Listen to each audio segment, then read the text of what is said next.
Sebelumnya, Assalamualaikum warahmatullahi wabarakatuh. Perkenalkan, nama saya Ika Ramatika Suryani dari Keperawatan 8B, NPM 2217095. Di sini saya akan mempresentasikan terkait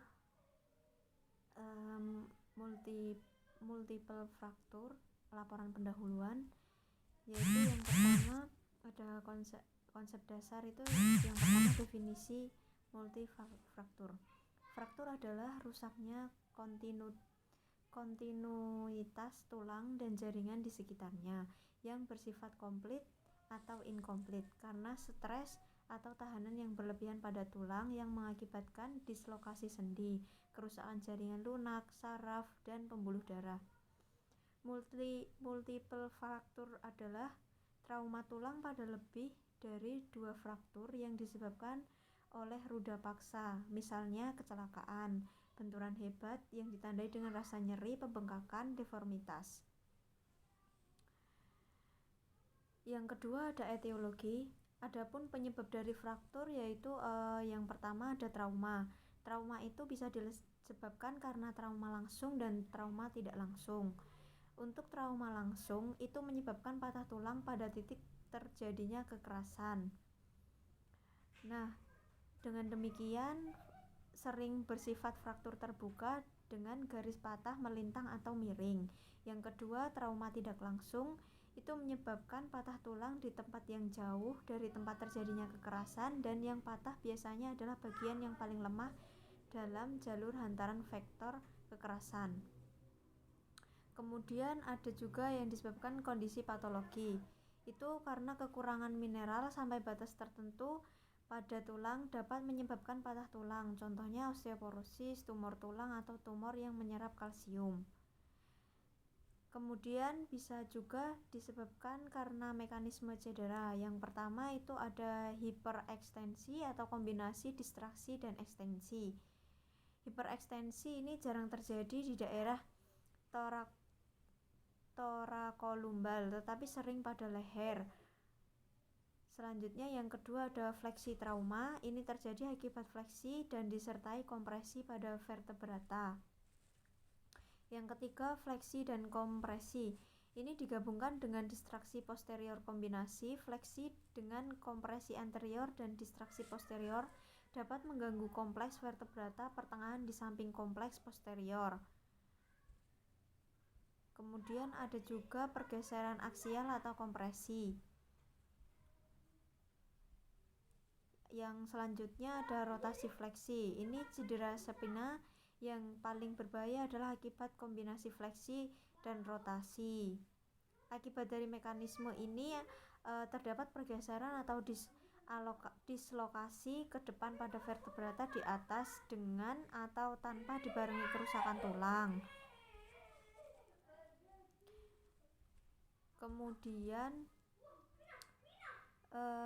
ada juga yang terdapat juga 2 tipe berdasarkan kestabilannya. Itu yang pertama ada cedera stabil. Ini jika bagian yang terkena tekanan hanya bagian medula spinalis anterior, komponen vertebrata tidak bergeser dengan pergeseran normal. Kemudian ada cedera tidak stabil, artinya cedera yang dapat bergeser dengan gerakan normal karena ligamen posteriornya rusak atau robek. Fraktur medula spinalis disebut tidak stabil jika kehilangan integritas dari ligamen posterior. Kemudian jika berdasarkan mekanisme cederanya itu fraktur dapat dibagi menjadi yang pertama fraktur kompresi atau wedged futures. Itu adanya kompresi pada bagian depan korpus vertebralis yang tertekan dan membentuk patahan irisan. Kemudian fraktur kompresi ini adalah fraktur tersering yang mempengaruhi kolumna vertebrata. Fraktur ini dapat disebabkan oleh kecelakaan jatuh dari ketinggian dengan posisi terduduk ataupun mendapat pukulan di kepala. Kemudian yang kedua ada fraktur remuk atau Burst fractures itu faktor yang terjadi ketika ada penekanan corpus vertebralis secara langsung dan tulang menjadi hancur. Fragmen tulang berpotensi masuk ke kanalis spinalis. Kemudian ada fraktur dislokasi. Ini terjadi ketika ada segmen vertebrata berpindah dari tempatnya karena kompresi, rotasi atau tekanan. Selanjutnya ada cedera pisau lipat atau seatbelt fractures. Ini sering terjadi pada kecelakaan mobil dengan kekuatan tinggi dan tiba-tiba mengerem sehingga membuat vertebrata dalam keadaan fleksi. Dislokasi fraktur sering terjadi pada thoracolumbar junction. Kombinasi fleksi dan distraksi dapat menyebabkan tulang belakang pertengahan membentuk pisau lipat dengan poros yang bertumpu pada bagian kolumna anterior vertebralis. Kemudian selanjutnya ada manifestasi klinis. Ini yang pertama ada nyeri. Nyeri dapat dirasakan langsung setelah terjadi trauma. Kemudian bengkak atau edema. Edema ini muncul lebih cepat dikarenakan cairan serosa atau protein plasma yang terlokalisir pada daerah fraktur dan ekstravasi daerah di jaringan sekitarnya. Selanjutnya ada memar atau ekimosis. Itu merupakan perubahan warna kulit sebagai akibat dari ekstravasi daerah di jaringan sekitarnya. Selanjutnya ada spasme otot, merupakan kontraksi otot involunter yang terjadi di sekitar fraktur. Kemudian penurunan sensasi ini terjadi karena kerusakan saraf, terletaknya saraf karena edema. Selanjutnya ada gangguan fungsi. Itu terjadi karena ketidakstabilan tulang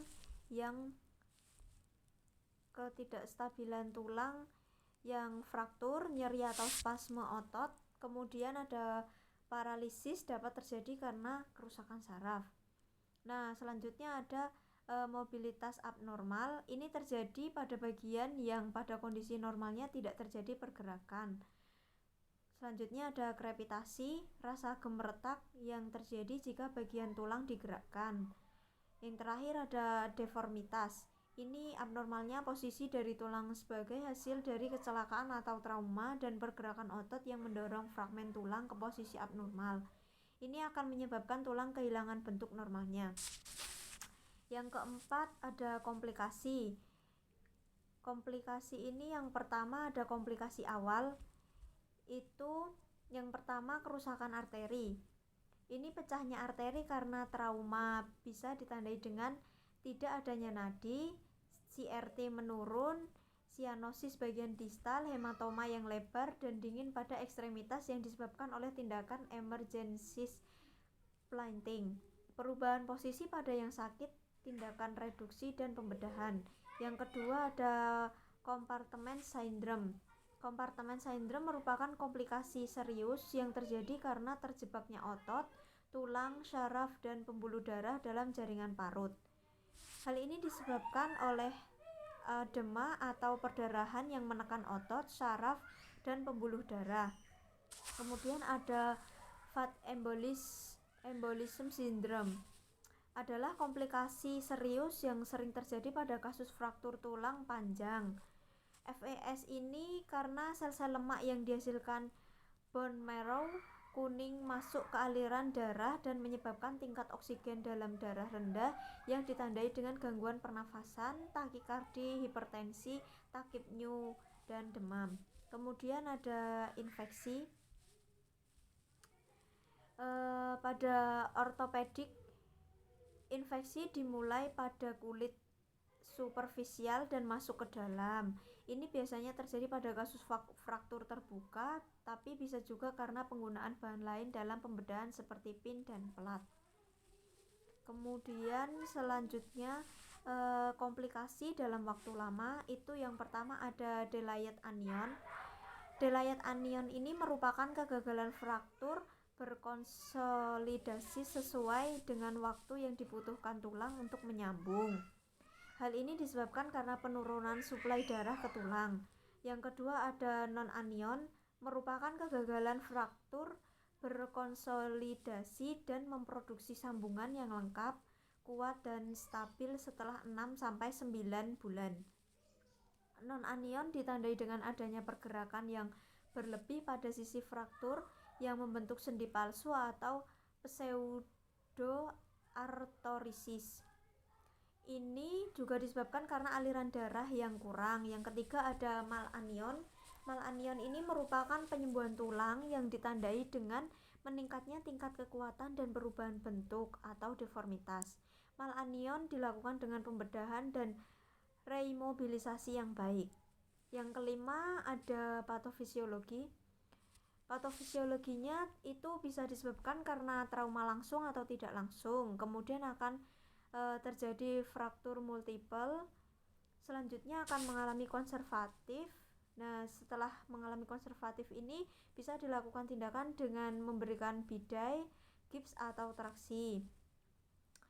Kemudian itu akan muncul diagnosa defisit perawatan diri mandi berhubungan dengan gangguan muskuloskeletal karena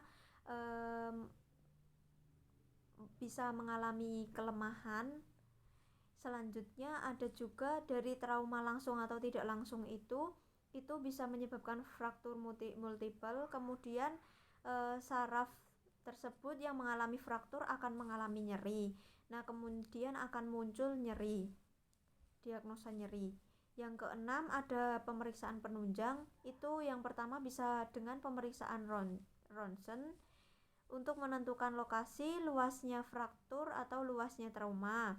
Kemudian bisa scan tulang, termogram, scan CI. Itu untuk memperlihatkan fraktur, juga dapat digunakan untuk mengidentifikasi kerusakan jaringan lunak.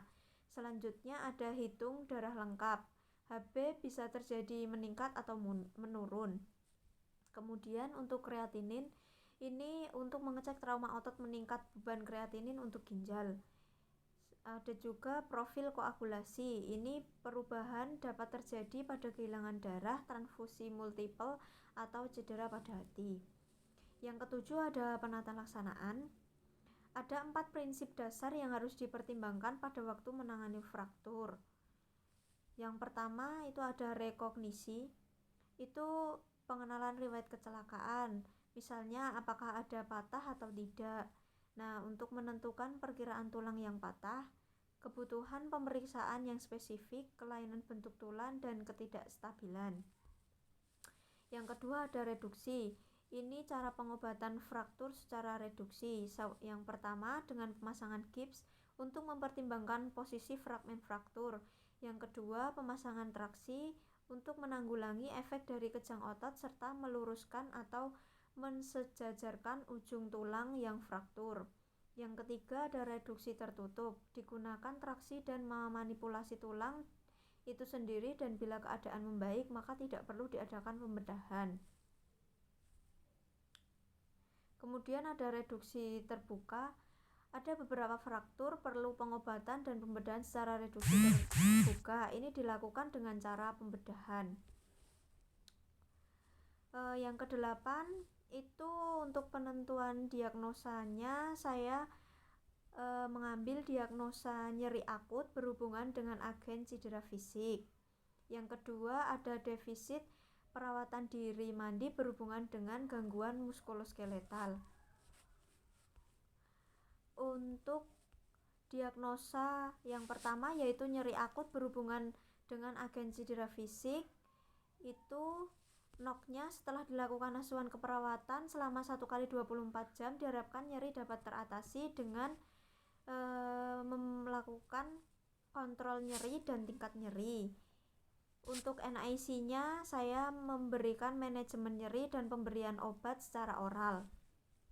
Untuk diagnosa yang kedua itu ada defisit perawatan diri mandi berhubungan dengan gangguan muskuloskeletal. Untuk NOK-nya saya mengambil perawatan diri kebersihan. Kemudian yang kedua perawatan diri mandi. Untuk NIC-nya itu dengan bantu perawatan diri mandi atau kebersihan. Sekian untuk presentasi laporan pendahuluan dari ruang bedah fraktur multiple. Wassalamualaikum warahmatullahi wabarakatuh.